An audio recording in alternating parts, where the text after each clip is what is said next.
Lançons-nous dans quelques hypothèses farfelues. Que se passerait-il si nous pouvions miraculeusement visiter chacun de nos ancêtres dans l'ordre chronologique? Pourrions-nous leur parler et établir une véritable connexion? Et jusqu'à quelle époque pourrions-nous remonter tout en gardant le contact avec eux? Eh bien, voyons voir ça. Les primates étaient enfin les cousins funky des autres mammifères. Il y a environ 85 millions d'années, pendant la période du Crétacé supérieur, ils ont décidé de suivre leur propre voie et sont devenus les premiers représentants de leur espèce. L'évolution humaine est très complexe, et nous ne pouvons pas tracer de ligne distincte là où elle a précisément débuté. Mais nous allons commencer par les hominini. Les hominini sont un groupe de primates qui inclut toutes les espèces menant à l'Homo sapiens. Très bien.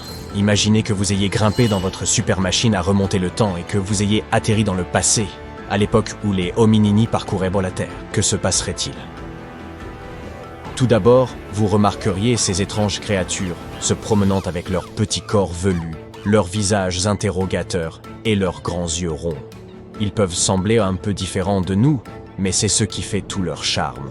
Ils étaient d'excellents grimpeurs et incroyablement curieux du monde alentour. Ils se régalaient de fruits, de noix et de tout ce qu'ils pouvaient en trouver. Et oui, étonnamment, les humains ne sont pas carnivores par nature.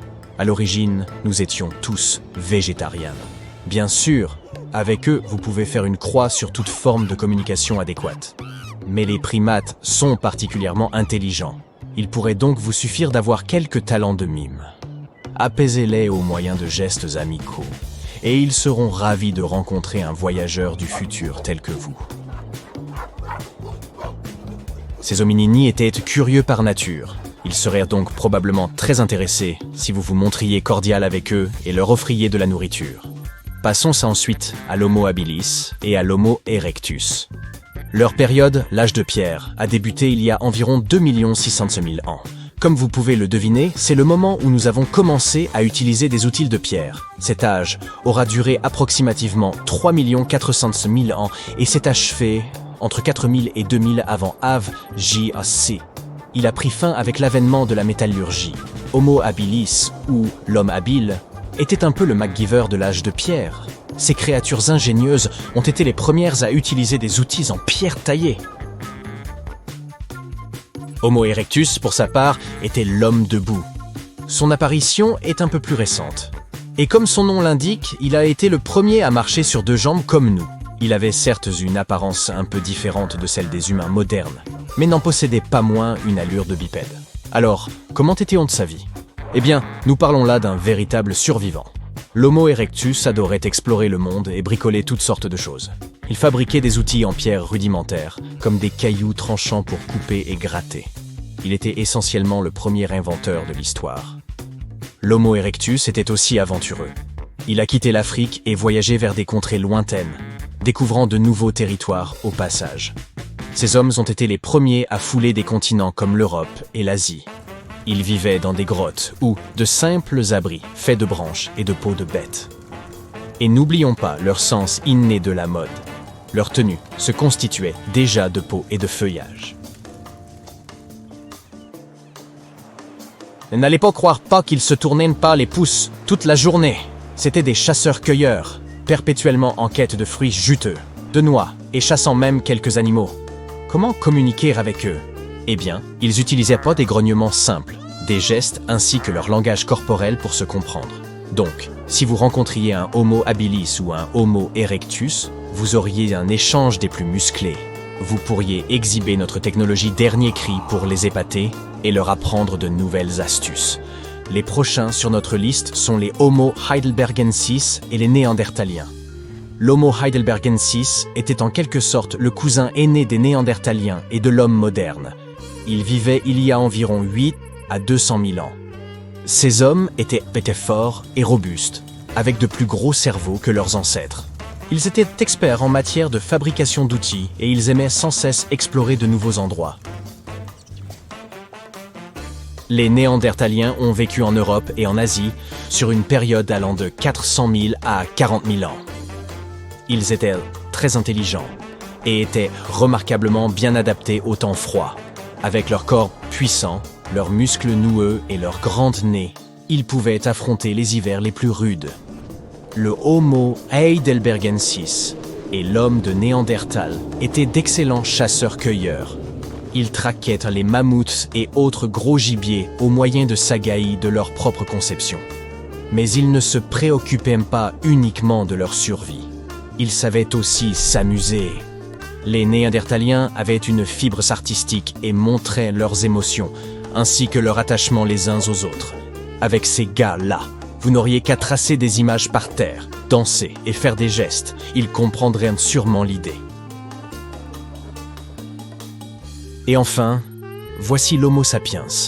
Imaginez ceci. Vous vous réveillez dans une caverne avec votre famille, blotti au chaud près d'un feu vacillant. Cette grotte est plutôt confortable, n'est-ce pas? Sauf que cette situation n'a rien de permanent. Vous faites partie d'une tribu nomade qui se déplace là où se trouve la nourriture. Bon, mais au moins, vous avez quelques outils ingénieux pour survivre. Attrapez donc votre superbe lance artisanale, fabriquée en observant les autres, ou peut-être de votre propre cru. Il est temps d'aller chasser le mammouth. Et si les mammouths ne sont pas coopératifs, il suffit de ramasser des noix, des baies et des œufs. Les humains de l'âge de pierre étaient membres de fins gastronomes. Ils savaient pour fabriquer de la farine d'avoine et relever le tout avec des oignons sauvages et des graines de moutarde. Il y avait aussi des artistes parmi eux. Au moyen de pigments minéraux et d'ossements, ils créaient de superbes peintures et même des flûtes pour égayer un peu leur feu de camp. Vous ne pourrez toujours vous exprimer que par le langage corporel et les expressions faciales.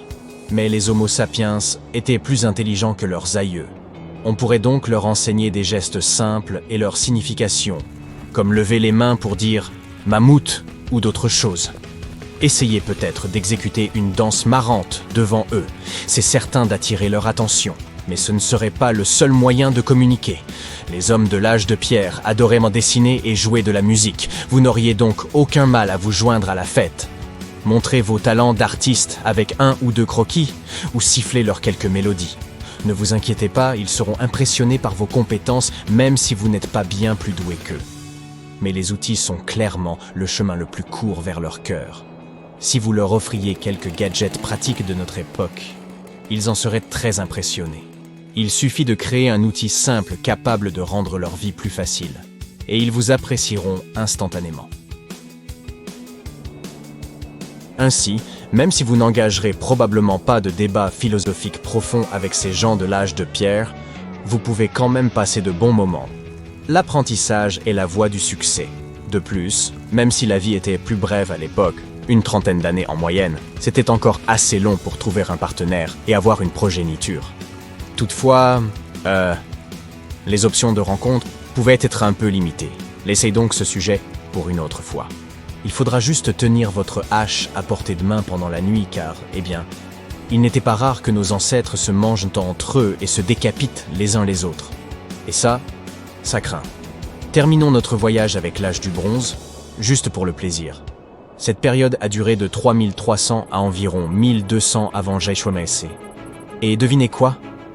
Les gens de cette époque ne juraient que par ce métal solide que l'on appelle le bronze. C'est l'époque où nous sommes devenus créatifs et avons commencé à utiliser cet alliage pour fabriquer toutes sortes de choses. Le bronze est un mélange de cuivre et d'étain, ce qui le rend plus dur et plus durable que toute autre chose de cette période. De formidables civilisations ont commencé à poindre un peu partout. Elles fabriquaient leur propre bronze en fondant du cuivre et en le mélangeant avec de l'étain ou l'échangeaient avec leurs voisins. Ainsi, lorsque vous visiterez cette ère ancienne, vous serez émerveillé par les cités animées de l'âge du bronze, ornées de statues en métal massif, de marchés pittoresques et de temples grandioses dédiés aux dieux. C'est au cours de l'âge du bronze que nous avons finalement développé les langues et l'écriture. La Mésopotamie et l'Égypte ont ouvert le bal avec leurs formidables alphabets cunéiformes et hiéroglyphiques, les premiers systèmes d'écriture jamais inventés. Ils étaient, pour ainsi dire, les rois de la calligraphie. N'oubliez pas que la langue pourrait être un peu différente, vous n'entendriez que des mots inconnus. Mais avec ces humains, vous pouvez au moins utiliser des dessins, du chant et bien d'autres choses pour communiquer. Voilà, c'est à peu près à quoi ressemblerait une rencontre avec nos lointains ancêtres. Quel incroyable voyage à travers le temps. Alors, n'oubliez pas de chérir notre passé tout en appréciant les merveilles de notre monde moderne. Restez à l'écoute